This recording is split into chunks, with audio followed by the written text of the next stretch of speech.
Assalamualaikum teman-teman. Yuk, mari belajar bersama di pembahasan pertama kita, yaitu asal-usul mie. Ada yang bilang mie instan tidak baik jika dikonsumsi terus-menerus. Memangnya ada apa sih dalam kandungan mie instan?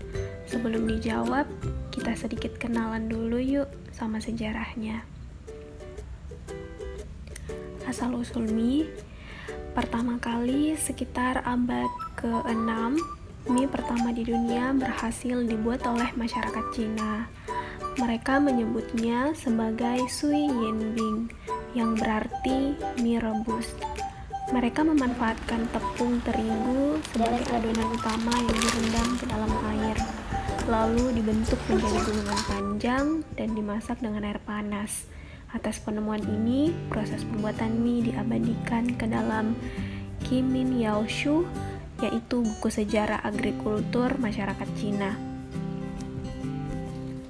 Kapan mie instan ditemukan? Bukan cuma populer di negara asalnya, mie juga dikenal sampai Jepang, Afghanistan, Iran, bahkan Italia. Nah, sekitar abad ke-19, tepatnya tahun 1957, ide pembuatan mie instan muncul dari seorang warga Jepang bernama Ando Momofuku. Awalnya setelah Jepang kalah di Perang Dunia II, masyarakat di sana mengalami krisis bahan pangan. Mereka rela antri berjam-jam demi mendapatkan semangkuk ramen. Pak Ando berpikir, kalau situasi tersebut dibiarkan, maka semakin banyak orang-orang yang kelaparan karena terlalu lama menunggu. Akhirnya, dia mencoba menciptakan mie instan. Meski berkali-kali gagal, tapi Pak Ando tidak menyerah. Sampai ia menemukan metode untuk mengeringkan mie dengan minyak panas bekas menggoreng tempura. Dan ternyata berhasil. Proses ini membentuk rongga-rongga kecil pada mie, sehingga lebih awet dan cepat matang saat dimasak. Kemudian Pak Ando memutuskan untuk menjual produk mie instan pertamanya, yang bernama Chicken Ramen, pada tahun 1958. Dalam sekejap, produk tersebut laris manis di pasaran. Tidak hanya di Jepang dan di Cina, mie instan juga menjadi salah satu makanan terfavorit warga Indonesia.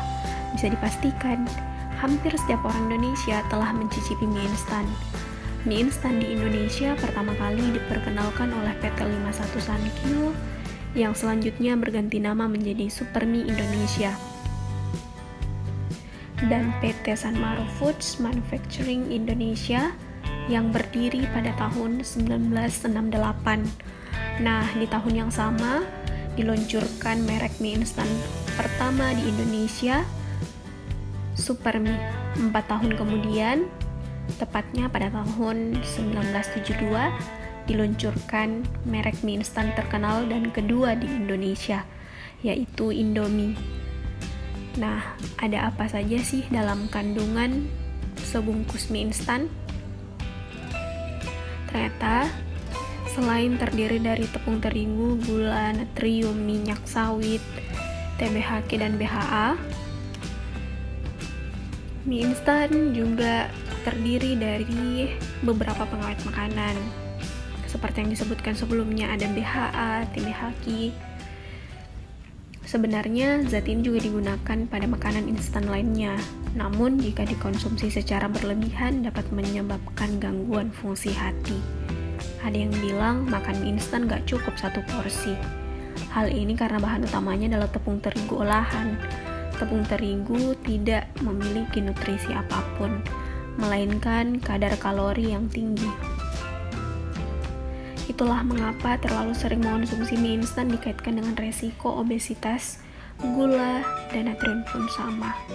Meskipun dibutuhkan oleh tubuh, jika jumlahnya berlebihan, akan mengganggu tekanan darah, jantung, dan fungsi ginjal.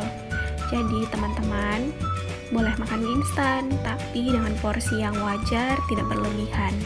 Makan seperti seminggu sekali ya teman-teman. Terima kasih telah menonton video ini sampai selesai.